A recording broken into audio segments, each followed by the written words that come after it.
Bevmo is your West Coast, born and raised neighborhood liquor store that has all your beverage needs covered, plus so much more. Bevmo's got all of your favorite beverages from Tito's to Duckhorn, plus thousands of additional items for you to discover, all at great prices.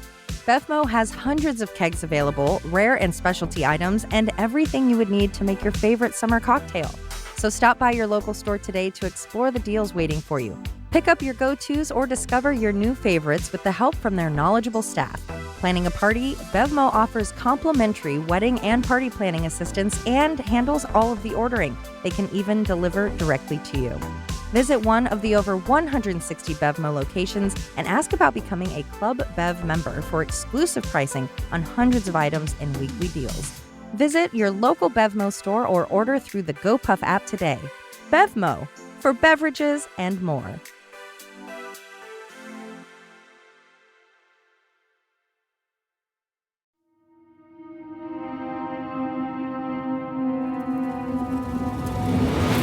This is Murder in the Rain, where each week Emily Rowney, Alicia Holland, and Josh McCullough tell true crime stories of the Pacific Northwest. Murder in the Rain contains graphic content. Listener discretion is advised.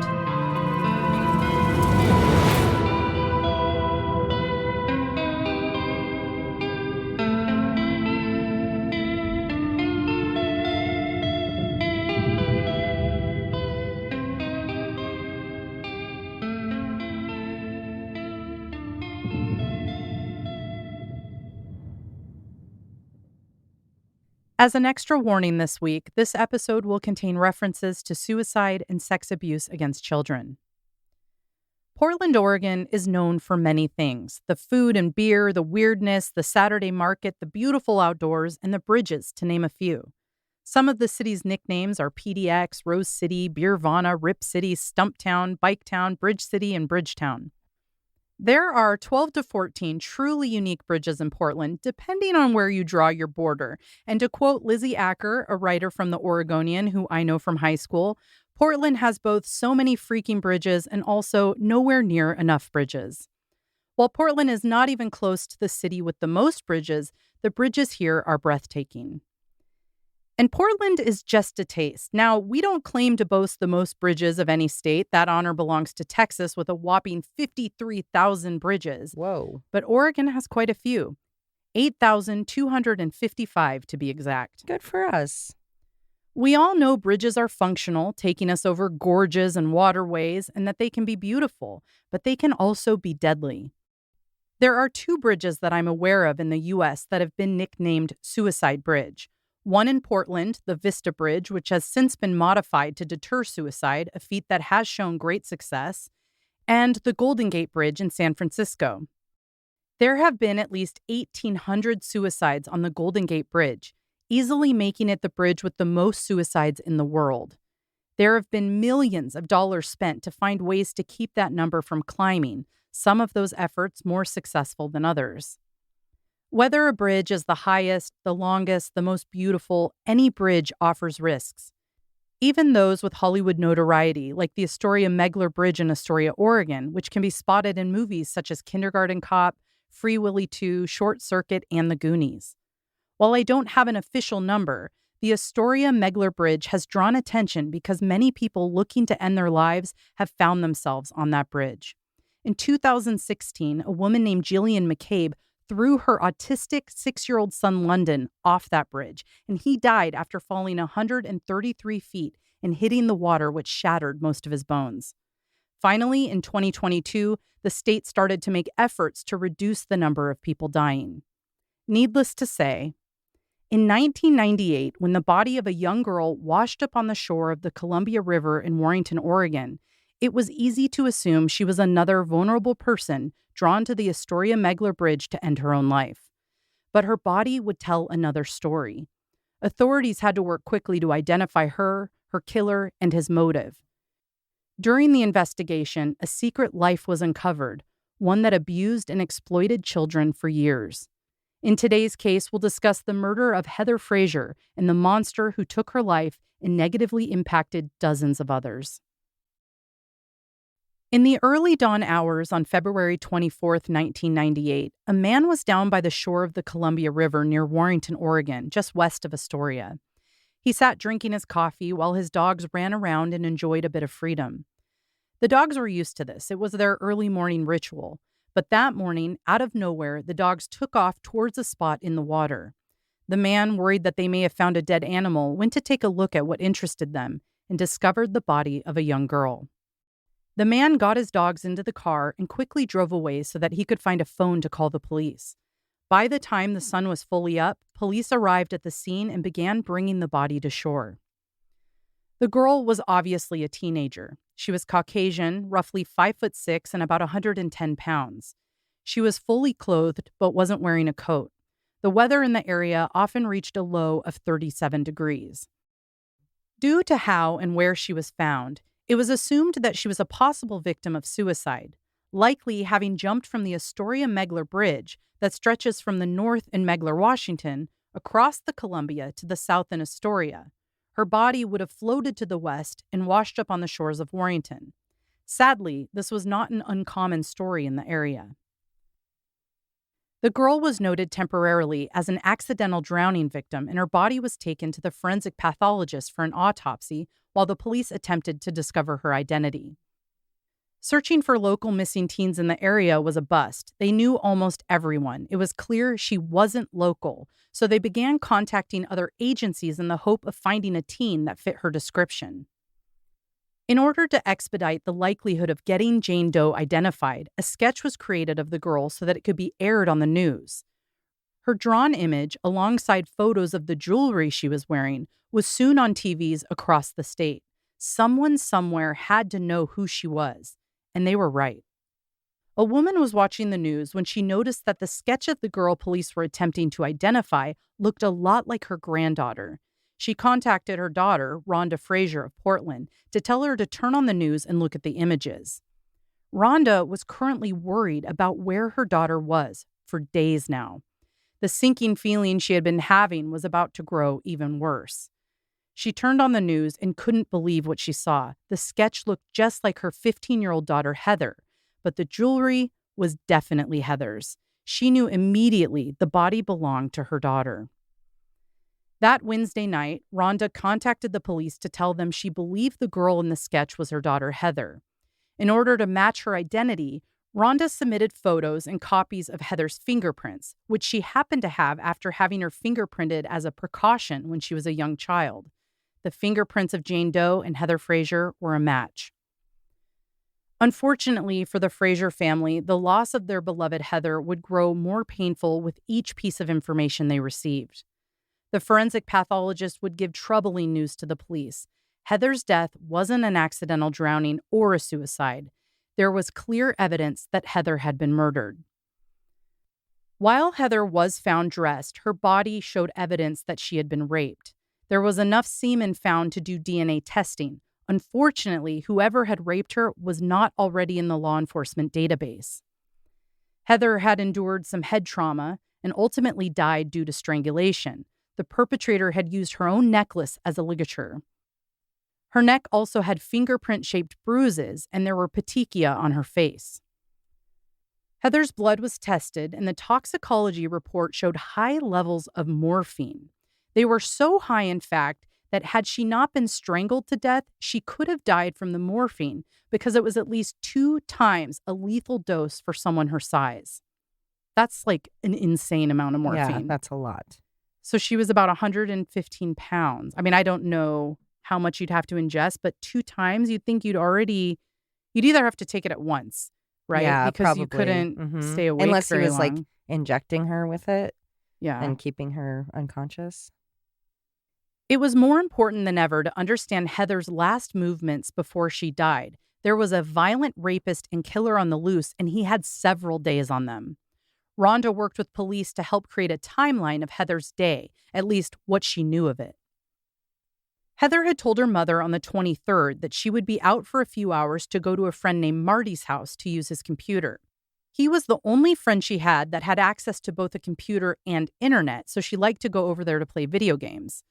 When Rhonda returned home from work the next day, Heather wasn't home, nor had she called, So after another day of being unable to contact her, she started calling her friends. She called Marty, and Marty explained that he and Heather had made plans for her to come over, but she never showed up.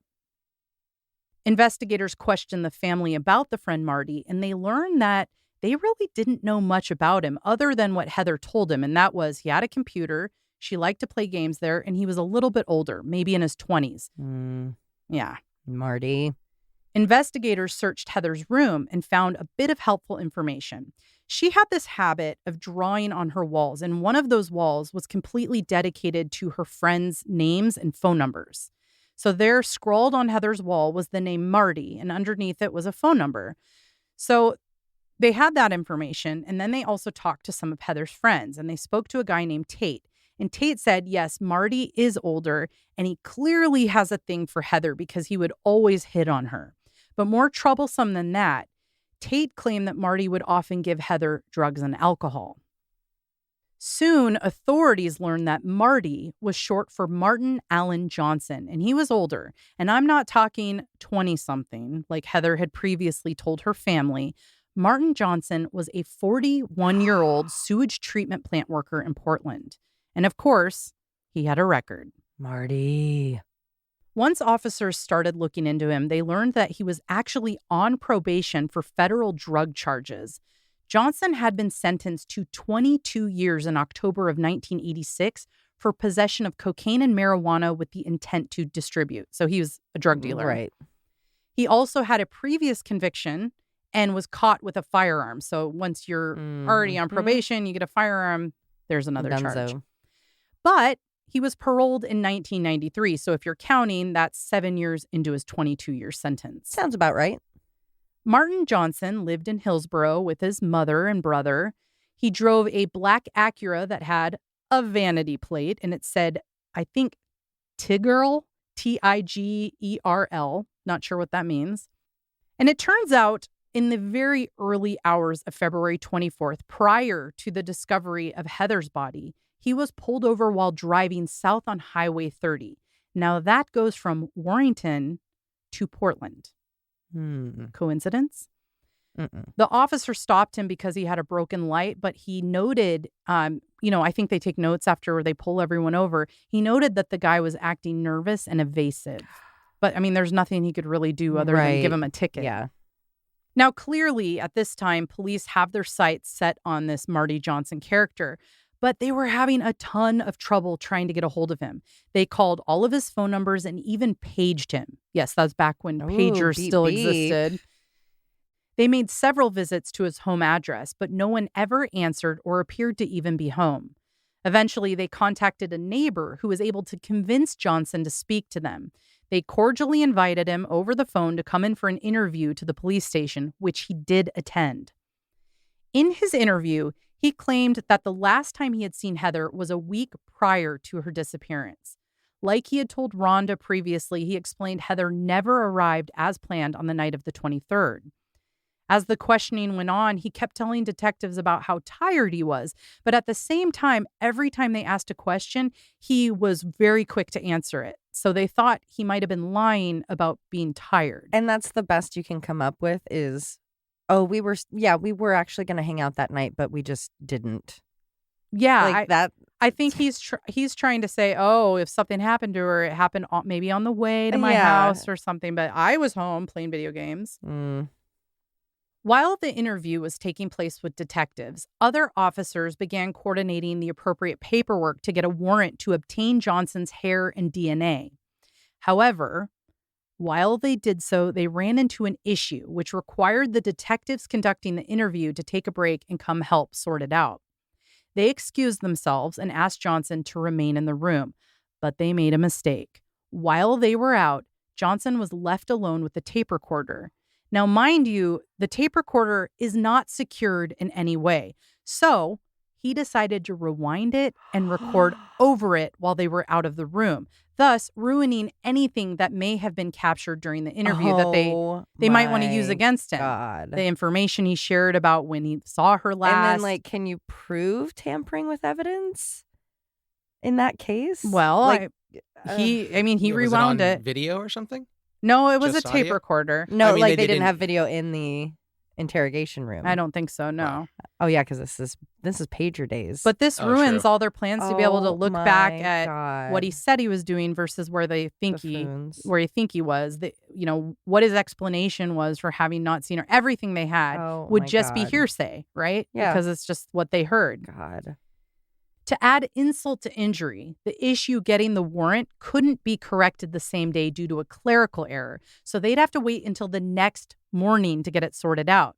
Now, one of the detectives working on the case had hoped that she could arrest him for tampering with evidence due to the tape recorder, but her superior said no, telling her, quote, "We're working a murder case, not a tampering case." Okay, so fuck her for thinking outside of the box and like trying to get him off the street, right? I'm sure there was more to it because they would have had to maybe explain that they didn't have left the tape recorder or with a potential murderer. they didn't unattended. have proof that he did it. Like maybe they didn't check that the recording had worked in the first Right. place. I don't know. But I'm sure that's what it sounds like to me, is that she's like, hey, what if we do this? And they're like, we can't do that because we'll get in trouble. The next morning, they received the warrants to obtain his DNA and search his residence. By the time they had prepared to head over to get him, they received a phone call from his brother. Johnson had stolen his brother's car and his credit card and left town. So that tampering case might not have been such a bad idea, huh, Captain? I don't know if it was the captain, but I assume it was. Yeah, Captain. A warrant for his arrest was issued, and U.S. Marshals were called to help locate him and bring him in. Meanwhile, investigators began searching his residence and looking for clues to what happened to Heather. Side note, after getting wind of what was going down with the cops and that they were after him, his parole officer requested an emergency parole term violator warrant because A, he stole a car, B, he had moved without telling the parole officer where he was living, and C, he had failed to go to work the day that Heather's body was discovered. So I think when you're on parole, if you don't show up for work, they're going to call your parole officer. Mm-hmm. So I'm not sure the details, but I'm guessing that these would add some extra charges once he is actually caught. Yeah.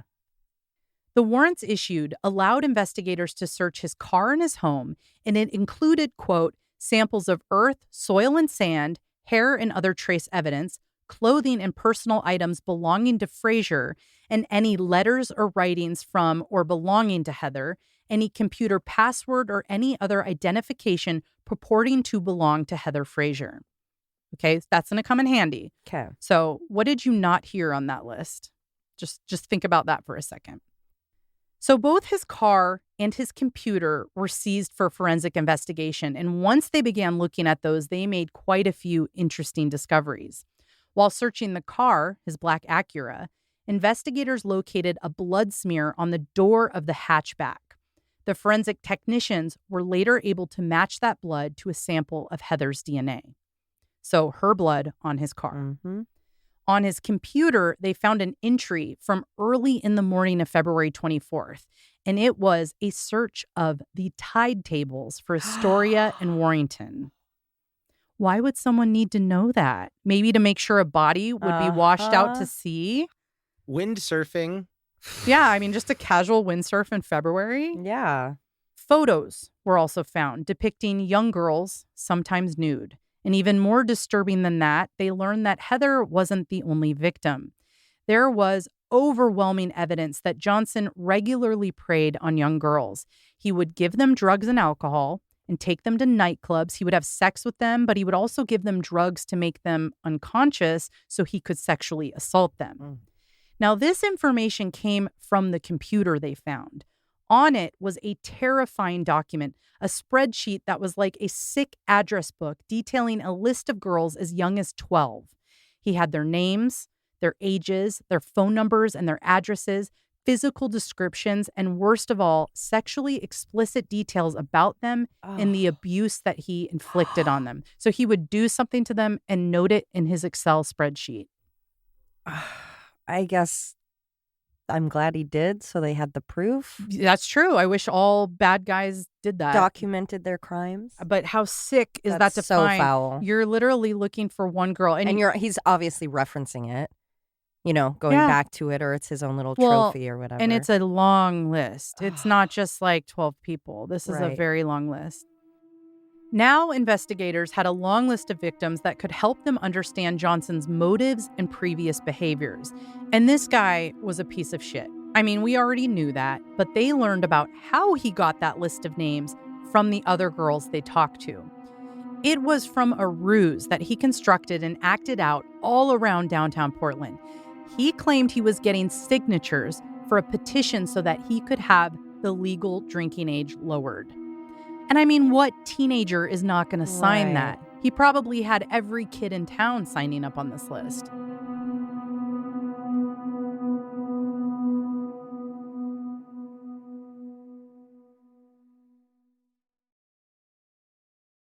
Once Johnson had their information, the next step was identifying the ones he wanted to prey on.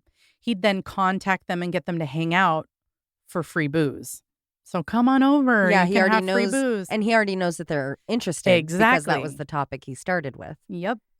Now, during these hangout sessions, he would ply them with alcohol and drugs, and he'd wait for them to become incapacitated, and then he would sexually assault them. Some of the girls detailed to detectives that they woke up during the assault, like it wore off, and then he's having sex with them. Why can't people with this kind of mind power do something use good? it for good? I know. One of the other girls said that she believed he did put a drug in her drink because she felt the impact of a single drink immediately. This, of course, would explain the morphine that Heather had in her system. He was likely putting liquid morphine into the alcohol he was giving the girls. After investigating and looking into him, they learned that Johnson had been in the U.S. Navy and was trained on how to use morphine as a painkiller in the field. He also had access to the drug because his father was in hospice, and Johnson was cleared to administer liquid morphine to him. Oh, my God. Now, none of the girls reported the assaults out of fear for underage drinking. He was also old as fuck, and intimidating and scary. And you can imagine they just want to move on and not think about it because they're probably blaming themselves for even being in the situation. And if he has all that documented, he can say, like, oh, I could call your mom at this phone number and tell her, like, or just that you signed up to have the drinking age lower. Or if he did assault them and then say, like, you know, using that to say, well, you came here and this had, you need your mom to know that you had sex or something, even though it's rape. But when you're a child, you don't really think about that, at least back then. I feel like now it's more prevalent. Definitely to hear more about of a conversation for sure. But yeah. And police believe that because they weren't reporting it, he was just gaining more and more confidence that this was the way to go about doing this. So that list was just growing and growing. So now they didn't have a single teenager dead, but this long list of children who were victimized by this man. And he's out on the lam.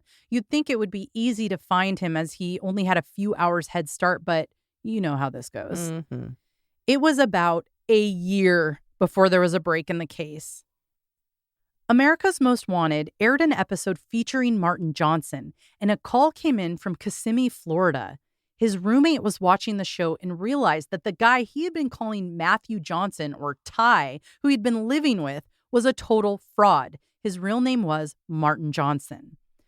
Authorities were unable to find Johnson at his home in Florida, so marshals got into contact with his roommate and they concocted a plan. And boy, do I love a good sting, right? This is good, too. I'm going to have to watch The Fugitive today. Again. Is this the roommate is doing a snatch 'em up? Wow. Yep, the roommate. What a dream. And America's Most Wanted snatch 'em up? Yeah. That's I great. know. Imagine that you're just like sitting on a Thursday night eating popcorn, watching America's Most Wanted, and there's your roommate. And then the U.S. Marshals call you and they're like, hey, you want to do a plan with us? Hell yeah, I do. The level of tattling going on here and great. The outcome has me. Oh, yeah, you get to work with John Walsh. Wow. One of the greatest tattlers. Hello, I'm calling the tattle number because I have an actual tattle. Oh. So the roommate explained that Ty went out almost every single night and he often brought young girls home with him. That's super gross. But he basically said, wait until after 2 a.m. and if he comes home, I will turn the light on, the porch light, and you can just come in and arrest him. And they're like, yes, let's do it. This is like literally making me giddy. It's like a Hitchcock movie or something. So the marshals are waiting outside and the porch light goes on and they bust in and he's naked on the pot taking a dump. I mean, it's just great timing. So they let him finish up, wipe his ass, whatever. He denies that he's the Martin Johnson they're looking for, but they search his room, and the things they found they just do not bode well. Him. It's obviously him. There are books on being a fugitive, There are books on changing your identity. How to be a fugitive for dummies. And there are materials that you would need to make fake IDs, like social security cards, passports. Plastic. Laminate. Yeah, yes. laminate. Everything you can imagine. Everything you can imagine. What year is this? 90? Oh, 90, 91. I was saying he didn't get a chance to see the fugitive. Yeah, to really get some inspo. Yeah. So as they're looking in his room, unfortunately, they uncover evidence of a new ruse. He had a pile of cards that were designed for entering a contest, and on them were the names and numbers of girls, and again, on the back of the card were descriptions of their bodies and their ages. He also had photo albums that contained dozens of photos of him drinking with underage girls, many of which depicted them nude. Among his items was also evidence of Heather in the form of a newspaper clipping of the discovery of her body. So trophy, anyone? Red flag. Yeah. Martin Johnson, or Ty, was taken into custody, and they were able to confirm his identity by fingerprinting him. They also took the opportunity to collect his DNA, which was run against the DNA from Heather's sexual assault kit, and it was a match. When they brought him back to Oregon, this pisses me off so much. When they brought him back, he says to the officers, quote, "You should have never let me go." So, yeah, we know the officer was right. That female officer was right. They should have found a way to arrest him for one night. Because how many more victims in that year? Absolutely. Probably dozens. Yep. Dozens upon dozens. Martin Johnson was charged with 6 counts of aggravated murder on March 11th, 1999. Then on June 15th, a grand jury added more for a total of 11 counts of aggravated murder. And I'm sorry I don't know more about that, but I think it has to do with like the way she died, disposing her body, her age. You know, they can find any little issue there to do that. Or at least they could back then. With evidence. Yes. Tampering. Now, we've changed what aggravated murder is in Oregon since then, which we'll get into in a minute. But back then, there were a lot of different things that would count. So they had 11 total counts, which was awesome. Wow. Did he go by Ty? In Florida, he went by Ty because his brother's name is Ty. Oh, probably stole his ID or something too, and having his truck. Not sure, but that's what I was. If the tiger. That could be. Maybe it's a little nickname you like. Mm-hmm. At trial, prosecution argued that Heather had indeed gone to Johnson's home as planned, and he plied her with alcohol laced with liquid morphine. He raped her and then murdered her to cover up his crimes. He then disposed of her body by throwing it off the bridge, assuming her body would eventually be lost in the Pacific Ocean. But it was washed up to shore, where it was later discovered. Defense tried to claim that Heather and Johnson had consensual sex and that she drowned after being thrown off the bridge, essentially saying it was attempted murder. Like, sorry, he didn't she murder died her while I was trying to kill her. And also, can you have consensual sex when you are not of age? Exactly. Now, the reason they went for the attempted murder is because they wanted to avoid the death penalty, which is at play in this year when you are arrested for aggravated murder. Now, they backed this up by bringing in an expert witness who was a forensic pathologist who testified that there was both water and silt found in her lungs, suggesting that she hadn't died from strangulation and that she had tried to breathe at least once while in the water. The doctor also testified that the amount of morphine found in her body was too low to cause her death. Now, another side note here, Heather's friends and family knew she was a lesbian.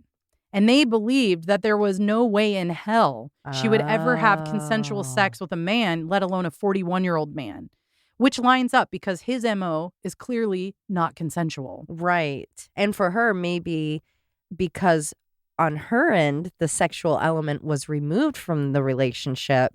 He was just a friend. Yeah, it's okay that he's older. He's got booze and a computer, and that's cool. And there's nothing romantic or anything because I'm not into dudes. But then her friends are witnessing him constantly trying to get up on her, and maybe she didn't know that or didn't want to recognize it. Mm-hmm.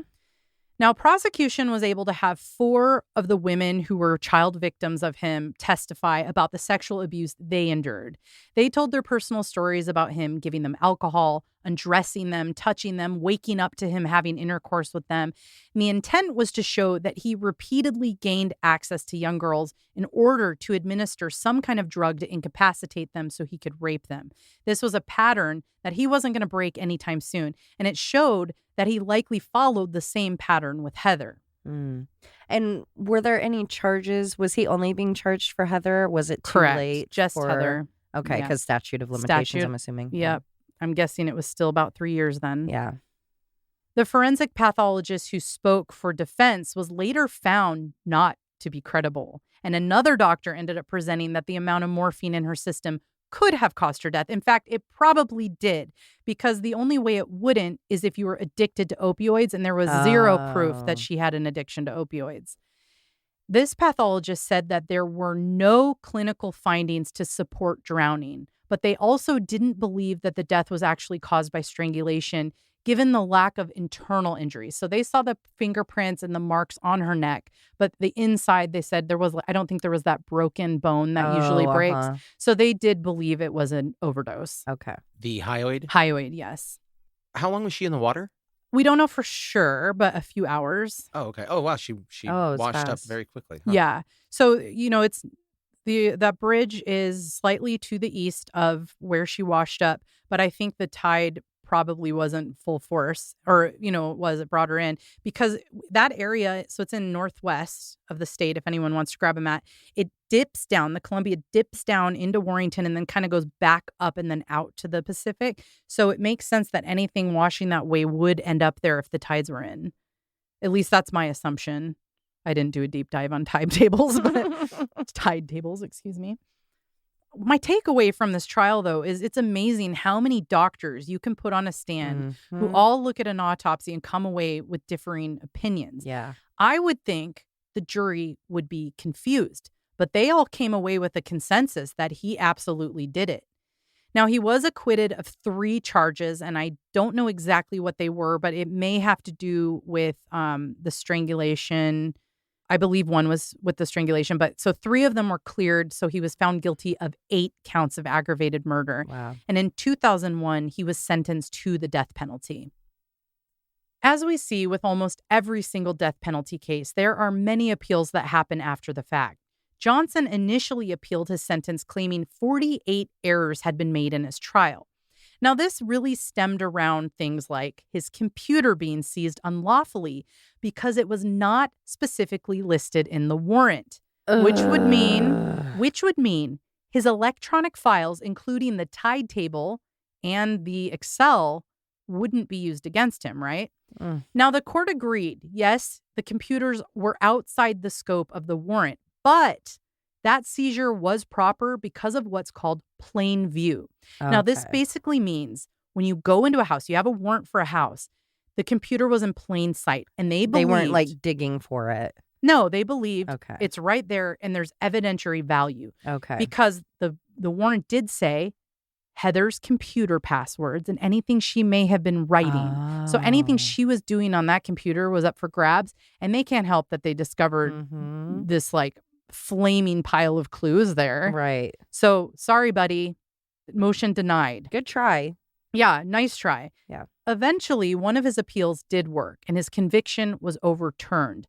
Now, this boiled down to the court recognizing that he had inadequate representation at his first trial. This resulted in Johnson being given a new trial by a Marion County judge in 2013.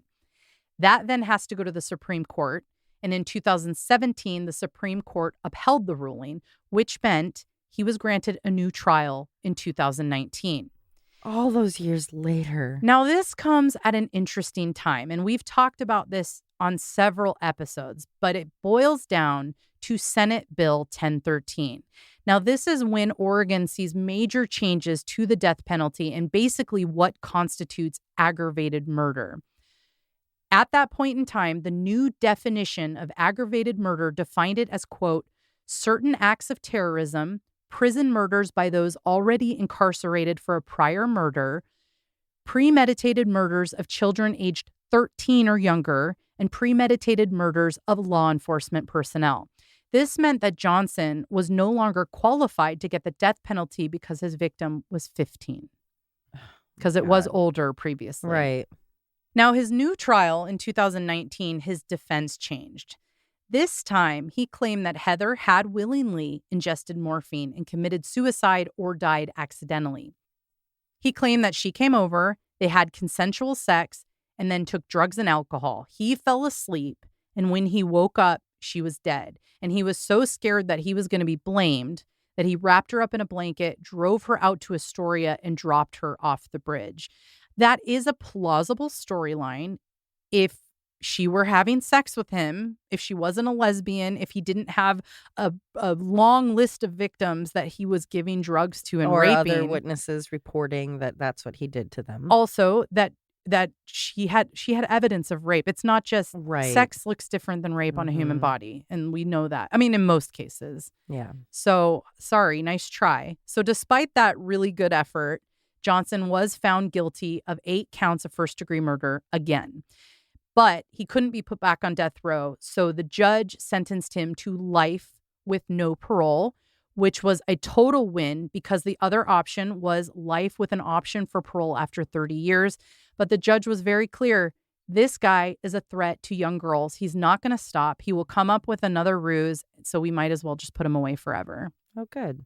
Horrible storyline. A very sad ending to a girl that had a ton of promise. Like she was well-liked. She was fun-loving. She had big plans for her life. And it just ended terribly. And unfortunately, there were many more victims after they made a clerical error and he got out, like tale as old as time in our recent episodes. I know. But luckily he was caught thanks to his tattletale roommate, who we will forever say good job to. Hopefully. He definitely saved lives. He did. Absolutely. This guy would have kept going and he would have murdered again. Yeah. Wow. I have never heard of this guy. Oh, and you'll take a look at his pictures on the blog, guys. He's a real winner, and he would have never passed for 20. So I think Heather was likely covering up. Like, it probably is weird that I'm hanging out with a guy this old, but I'm not interested in him. She wasn't, and he's letting me access a computer, which back then was all we had. I know that might sound really weird to younger people that but I know it lived with computers. We had a friend who. We would go to his house because he had the internet. Not just the AOL sample thing that came in the mail. Yep. He had the internet. I had no computer, no internet. Games. I spent the entire summer at my friend Heidi's house talking to boys online and doing long distance calls with them, and her mom was pissed. But it was the summer of a lifetime. Yeah. It was great. Yeah. So I get that allure for back then. Absolutely. But just what a sicko, just the effort. You said 8 counts of murder? 8 counts of aggravated, first degree. How does that, is it? That's what she was saying of disposal of evidence. Yeah, and so so like related crimes. Yeah, so when it's when it's a child. So when you kill a child, you not only get aggravated murder, you get aggravated murder again because it's a child. There's it's almost like varying degrees. Mm-hmm. And I think I went through it on... They compound themselves when they're together. Yeah. I went through them all in an episode, What Happens in the House, I believe. I talked a lot about the death penalty changes because that impacted that case. So if you don't remember that one, that was the woman who starved and beat her child. Anyway, go back and listen to that for more info on the death penalty. It's very interesting. I get what they were trying to do, but some of the doozies that got retrials out of that. Yeah. Fuck. I mean, I don't think any of them got an option for parole. Exactly. But still dangerous, scary game to play. I know. Well, I'm glad he's actually put away this time. Yep. But I wouldn't be surprised if we see him pop up again in an article. Yeah. I hope he just takes his punishment and we can move on. Yeah. How old is he? Oh God, I can't do math like that. Or what year was he born? So that was 98. He was 41. 98, he was 41, and that was so 20. Add 20 years. Yeah. Why you put math on the spot like that? So sorry. I'll cut it all out. Well, it's good. He's very old, or he's getting old, and he's been in prison for a long time. So maybe he'll just die. Yeah, even if something happened, maybe he'll just die in prison. But also, in this case, he is the age might help because of what his MO was. If he were to somehow get paroled, which we've seen Stranger Things. Who gets paroled in Stranger Things? Just kidding. But the idea of like walking up to people to sign a petition or whatever Ugh. when you're in your mid-70s. I know this type of guy too. There was a guy in my hometown. He was in his 20s and he always was hitting on middle schoolers. And like we fell for it because we're like, oh, he has money in a car. Well, and you don't know. Like when you're little, you don't recognize grooming or. Yeah, he was totally grooming. And he went by like Rat or something. So it was disgusting. That's how you knew he was cool. It matches his rat tail. I was just looking at, we were talking about old convicts. And so I looked up the case that I covered, Harvey Kerrigan. Do you remember that? Yes, I do. And then he was still alive in prison. He died this March. Oh my gosh. Wait, which Good one for was March. He would pretend to hire girls at the service station that he ran. Oh, And then he would take them out and then, rape them and then hit them with a hammer. Yeah. Yeah. He finally died 6 months ago. News. Yeah, March did its job this year. Hell yeah. So. Let's hear it from March.